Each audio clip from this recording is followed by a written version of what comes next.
kaunis ning särav naeratus sobib minu arvates küll igaühele. Sünne, sa oled meile väga head nõu andnud just hammaste valgenduse osas. Millised on need tooted, mida sa ise kogu aeg kasutad?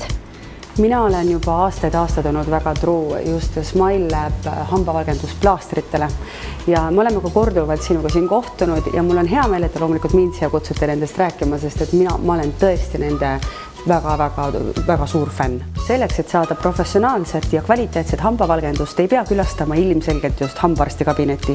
Loomulikult võib seda teha, kuid SmileLab tuleb vastu just inimestele, kes soovivad tulemust suhteliselt lühikese ajaperioodi jooksul.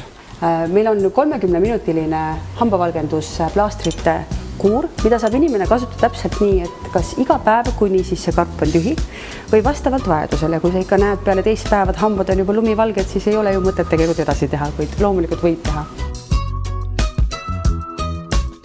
Siis on olemas flash, ehk siis ma nimetan seda kiirvalgenduseks, et enne kui on vaja kuhugile minna, siis enne kodunt välja astumist, plaaster peale, hoiad 15 minutit, plaaster maha, hambad valged.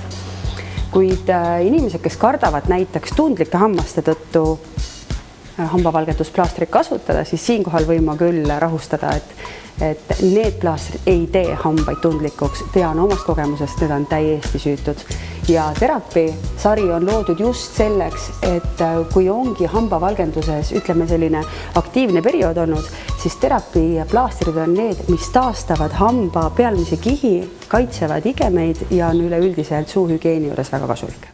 Kas siinkohal peaks kasutama ka sama brändi hambapastat igapäevaselt? Loomulikult võib kasutada, kuna hambapastad, ka hambahari, need on kõik üks sari ja üks toetab ju teise tegevust. Ehk siis, kui pesta hambaid just nende SmileLab hambapastadega, siis sa ju toetad seda valgendusprotsessi. Kas on midagi ka spetsiaalselt meestele mõeldud? On, me ei saa ilma selleta, et me ei pühenda meestele mitte midagi. Seetõttu on hambavalgendusplaastrid, on sprei ja on hambapasta spetsiaalselt meestele Groom nimelisest sarjast. Ja ma vaatan, et neil on olemas ka spetsiaalsed hambaharjad. Hambaharjad ei ole mitte niisama hambaharjad, vaid on hõbeioonidega. Ehk siis nad muudavad meie hambahügieeni harjumused veelgi täiuslikumaks, kui siiamaani oleme saanud seda teha. Sünne, kust aga sina neid tooteid endale leiad? Mina armastan loomulikult käia Kehapoe kaupluses, sest minule meeldib, kui mul kõik tooted on ilusti silme ees. Kuid SmileLab tooted on võimalik soetada endale ka Kaubamajast, Stockmannist ja ILU kauplustest.